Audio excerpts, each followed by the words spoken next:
नमस्कार, आप देख रहे हैं विशेष। मैं हूं श्वेता सिंह। बीजेपी का पुराना सपना था कि किसी तरह जम्मू कश्मीर में भगवा लहरा जाए। पीडीपी का सपना कि कोई कंधा मिल जाए जिस पर बंदूक रखकर सारे निशाने साधे जा सकें। चुनावी नतीजों के गणित ने 36 के आंकड़े वाले इन दोनों पार्टियों में दोस्ती करा दी। प्रधानमंत्री नरेंद्र मोदी ने मुफ्ती को गले लगाया, तब उन्हें भी पता नहीं था कि मुफ्ती को नहीं, मुफ्त की मुसीबत को वो गले लगा रहे हैं।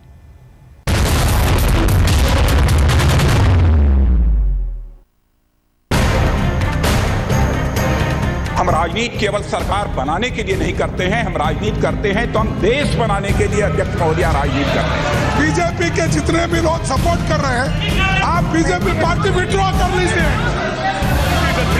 Please don't make politics out of a national issue. खड़गे जी, नहीं अब नहीं होता, बैठिए। कृपया करके हमें देशभक्ति मत सिखाएं।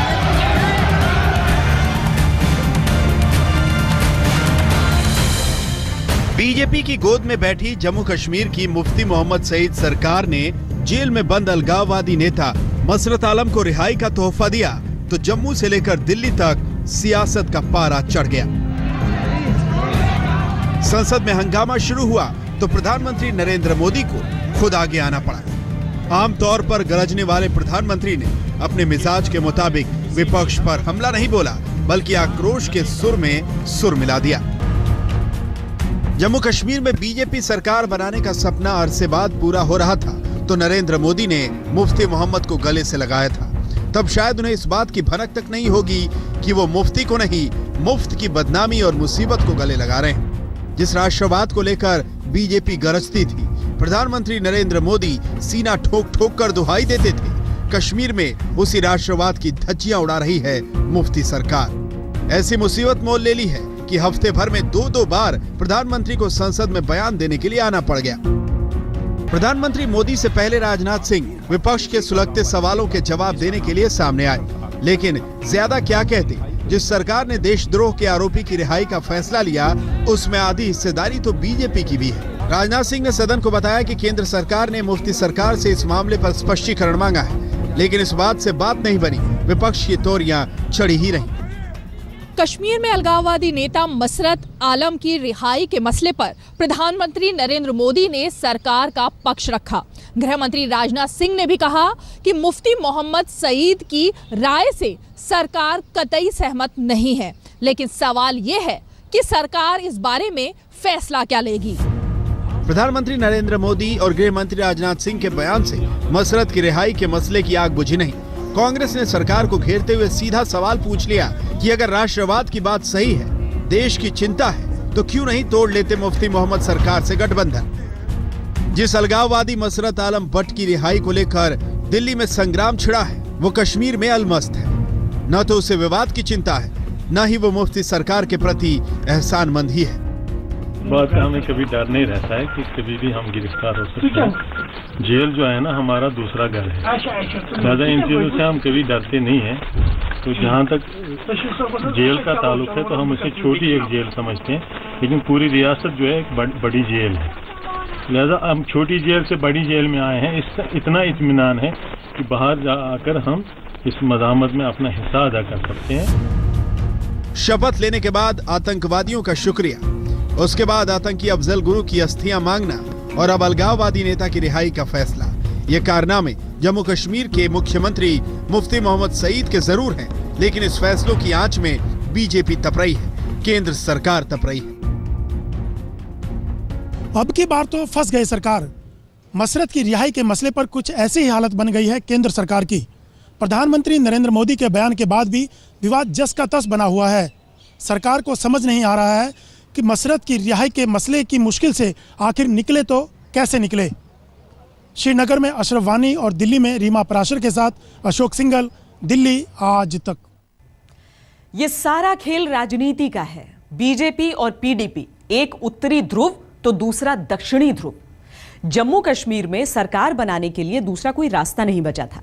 सियासी फायदे के लिए बीजेपी पीडीपी की दोस्ती हुई थी, लेकिन मुफ्ती मोहम्मद सईद अपने एजेंडे पर हैं, फायदे की फसल काट रहे हैं, जबकि बीजेपी को यह गठबंधन बहुत महंगा पड़ रहा है।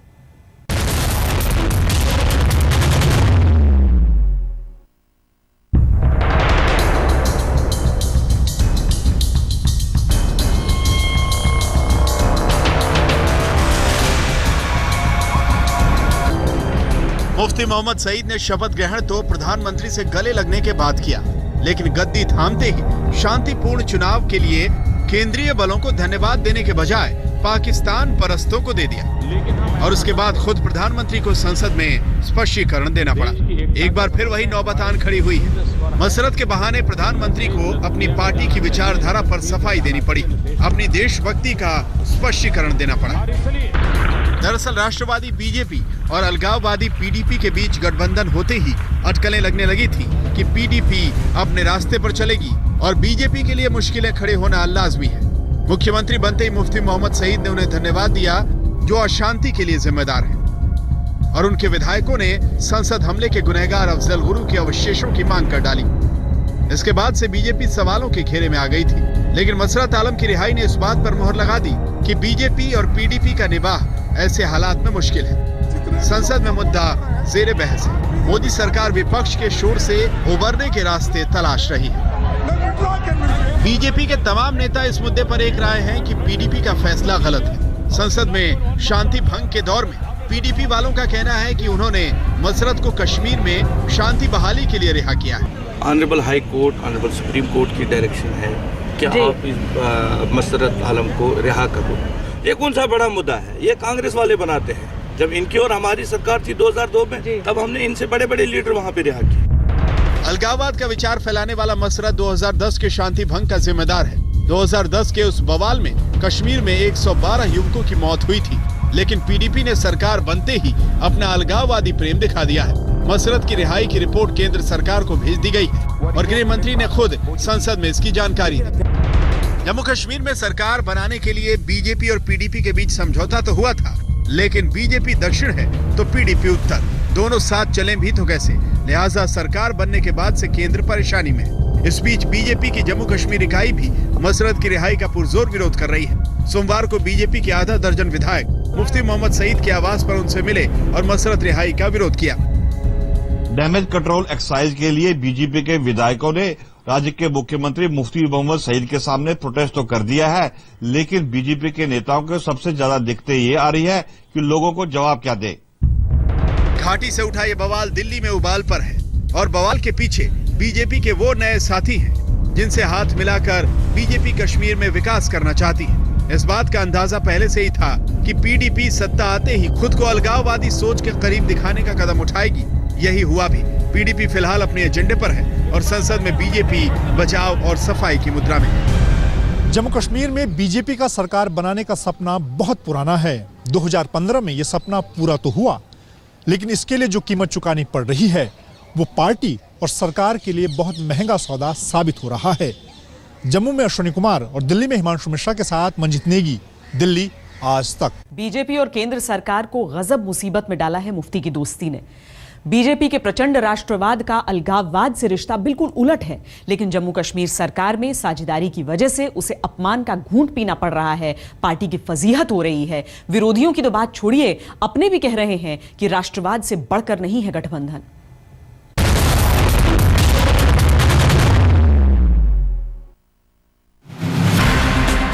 कश्मीर के अलगाववादियों को लेकर मुफ्ती मोहम्मद सईद की दरियादिली किसी को रास नहीं आ रही है। कश्मीर में सईद सरकार मनमानी कर रही है। विपक्ष केंद्र सरकार से जवाब मांग रहा है। सवाल सरकार की नीति और नीयत दोनों पर उठ रहे हैं। केंद्र में नरेंद्र मोदी सरकार को घेरने का एक ऐसा मौका विपक्ष को पहली बार मिला है, जहां सत्ता पक्ष बैकफुट पर है और विपक्ष पूरी तरह हमलावर। सर मुंडवाते ही ओले पड़े, ये मुहावरा भाजपा का हाल बयां करता है।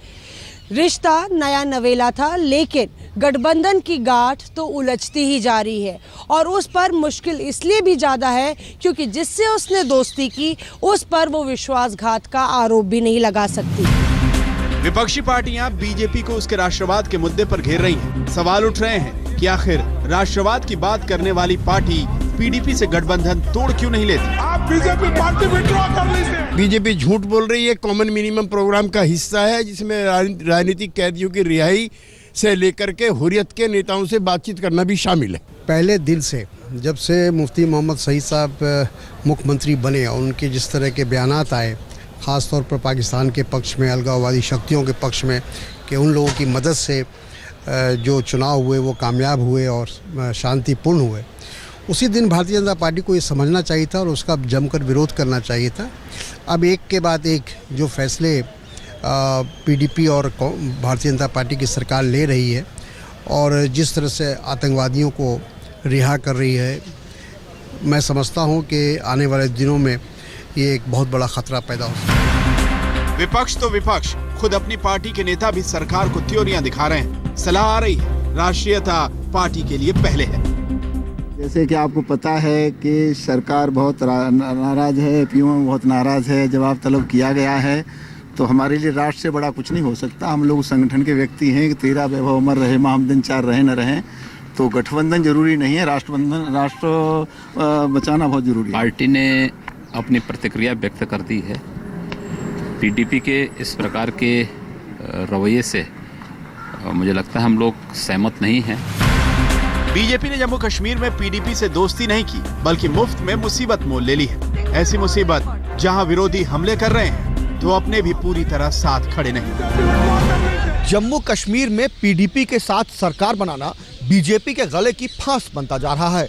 विपक्ष तो विपक्ष अब अपने ही लोग बीजेपी के गठबंधन धर पर सवाल खड़ा करने लगे हैं। दिल्ली से कैमरामैन विनोद शिकारपुरी, हिमांशु मिश्रा और मौसमी सिंह के साथ कुमार विक्रांत सिंह, आज तक। अब जरा हम उस मसरत के बारे में आपको बता दें जिसकी रिहाई पर इतना बवाल मचा है। मसरत अलगाववादी नेता है। 2010 में कश्मीर में फैली हिंसा के लिए उसे जिम्मेदार माना गया था। तब उसे पकड़ने के लिए 10 लाख रुपए का इनाम भी रखा गया था। अपने कर्मों का हिसाब वो जेल में पा रहा था, लेकिन मुफ्ती मोहम्मद सईद की मेहरबानी से वो अब मौज काट रहा है।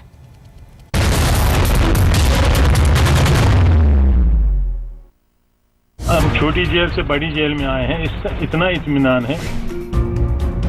जेल की दीवारों से बाहर आया ये शख्स खुद को जिहादी कहता है। अपना मकसद कश्मीर की आजादी बताता है। पीडीपी की मेहरबानी से कश्मीर की जेल से बाहर निकला मसरत कश्मीर को सरहद पार जोड़ने का नापाक ख्वाब रखता है। साल 2010 में इसने कश्मीर में हड़ताल कराई और ऐसा बवाल कराया कि 112 लोगों की मौत हो गई। मसरत को 2010 के पथराव मामले में 4 साल की जेल हुई। मसरत को 6 बार पीएसए के तहत हिरासत में लेने का आदेश दिया गया। मसरत के खिलाफ धारा 120, 121 के तहत 15 मामले लंबित हैं। 2010 में घाटी में छेड़ा गया भारत विरोध अभियान, बवाल में 112 लोगों की मौत। 2010 में मसरत की गिरफ्तारी पर 10 लाख का इनाम रखा गया। मसरत 1987 में अलगाववादी राजनीति से जुड़ा।